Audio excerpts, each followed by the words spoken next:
আমার দেশের স্বাধীনতার স্বপ্ন ছিল আমার দেশের মানুষ দুই বেলা ঠিক মতো ভাত খেতে পাবে, কিন্তু মাননীয় স্পিকার আমরা দেখতে পারি যে তারা কর্মসংস্থান তৈরি করে দিচ্ছে, কিন্তু সেই কর্মসংস্থানে কাজ করা যে শ্রমিকরা তারা তাদের যে ন্যায্য মজুরি পাচ্ছে না ঠিকঠাক মতো, এই শহরে বেঁচে থাকার মতো অন্তত যে জীবিকাটুকু দরকার সেটুকু তারা নিশ্চিত করতে পারছে না। তাহলে সেই কর্মসংস্থান দিয়ে আপনারা কি লাভটা করলেন বলুন?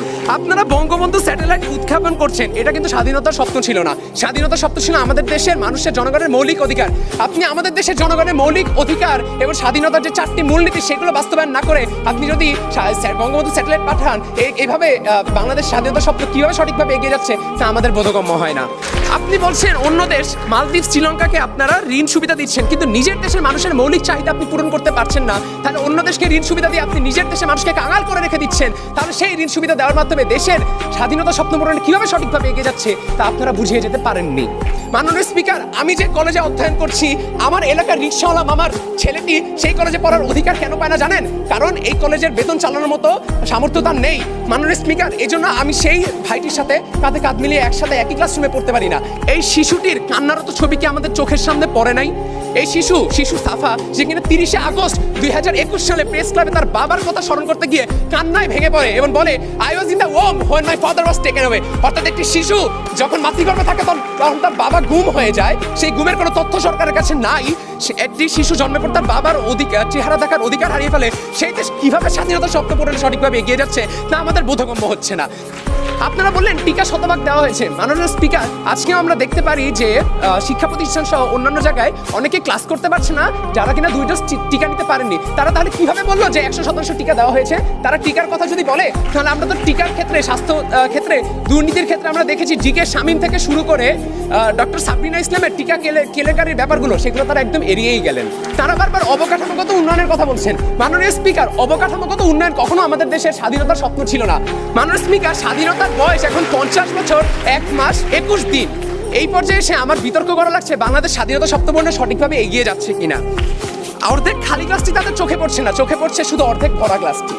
দেশে নিরপেক্ষ নির্বাচনের অভাব, বিদেশে অর্থ পাচার, শিশু নারী ধর্ষণ, পুলিশ ও র্যাবের হেফাজতে থাকা কয়েদির মৃত্যু এবং সাংবাদিকের নির্যাতনের সংবাদ দেখে আপনারা কিভাবে বলছেন দেশ স্বাধীনতা স্বপ্ন পূরণে সঠিকভাবে এগিয়ে যাচ্ছে? দেশের 16 কোটি মানুষ আপনাদের এই মিথ্যাচারের সাথে যদি তাদের বিবেক থাকে তাহলে সহমত পোষণ করতে পারবে না। মাননীয় স্পিকার, আমরা দেখছি যে পাকিস্তানীয় বৈমাত্রীয় শাসন ও শোষণ থেকে মুক্তি পাওয়ার জন্য আমরা যে 1971 সালে রক্তক্ষয়ী যুদ্ধ করেছিলাম এবং খাদ্যদ্রব্য এবং জিনিসপত্রের দাম কমে যাবে, এটাও আমরা ভেবেছিলাম। ব্যক্তি স্বাধীনতা নিশ্চিত করা হবে আপনারা বলেছিলেন, কিন্তু মাননীয় স্পিকার, আমরা দেখতে পারি যে একজন প্রথম আলোর সাংবাদিক ডক্টর রোজিনা ইসলাম, যে কিনা স্বাস্থ্য খাতের দুর্নীতির জন্য তদন্ত করতে যায়, একটি প্রতিবেদন করতে যায় সেই সচিবালয়ে, তখন তাকে আটকে রেখে নির্যাতন করা হয়। এছাড়া আমরা দেখেছি কার্টুনিস্ট কবির একটি সিম্পল কার্টুন এঁকেছিল দেশের দুর্নীতির চিত্রকে তুলে ধরার জন্য, এর কারণে তাদেরকে জেলে যেতে হয়েছে এবং সেখানে নির্যাতনের কারণে সেই মুস্তাক কিন্তু মৃত্যুবরণ করেছে এবং আপনারা সেই কবিরকে ছেড়েছেন প্রায় পঙ্গু অবস্থায়।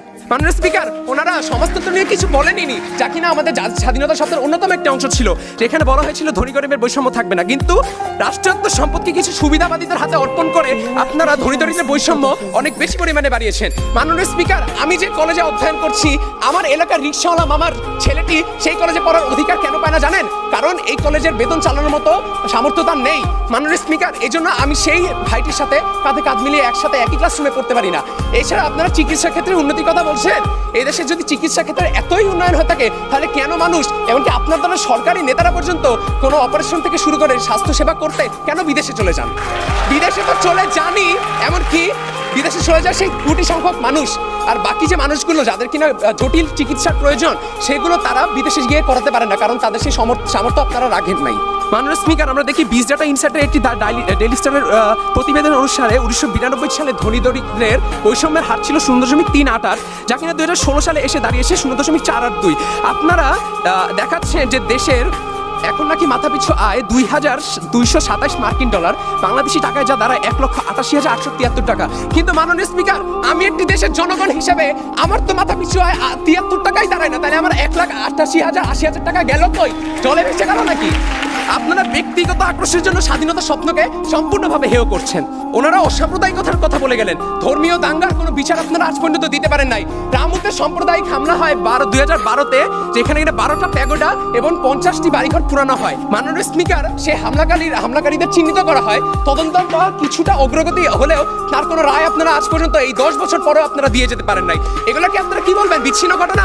এটা যদি বিচ্ছিন্ন ঘটনা হইতো তাহলে 2021 সালে যখন শারদীয় দুর্গোৎসব উপলক্ষে সারা দেশে ধর্মীয় উস্কানির কারণে সকল মন্দিরের উপরে হামলার যে নজির দেখা গেছিল, সেগুলি কোনো মতেও একদমই কোনো বিচ্ছিন্ন ঘটনা না। সেখানে আপনারা কোনো রায় বা বিচার কিছুই করতে পারেন নাই।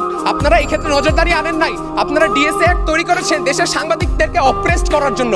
কিন্তু যেসব ক্ষেত্রে আমাদের দেশে দেখা যায় যে ধর্ম যার যার উৎসব, সবার বিভিন্ন উৎসব আসলে আপনারা এই কথাটা গলা চেঁচাতে বলে ফেলেন, কিন্তু তার কোনো বাস্তব প্রমাণ আজ পর্যন্ত আমরা দেখতে পারি নাই। অর্থাৎ আপনাদের যেই দাবি যে আজকে সংসদে এই প্রস্তাবটি গৃহীত হবে, সেটি আমরা এর সাথে সম্পূর্ণভাবে দ্বিমত পোষণ করছি। ধন্যবাদ মাননীয় স্পিকার, ধন্যবাদ সবাইকে। আমরা তিনজন 6জন বক্তার বক্তব্য শুনলাম।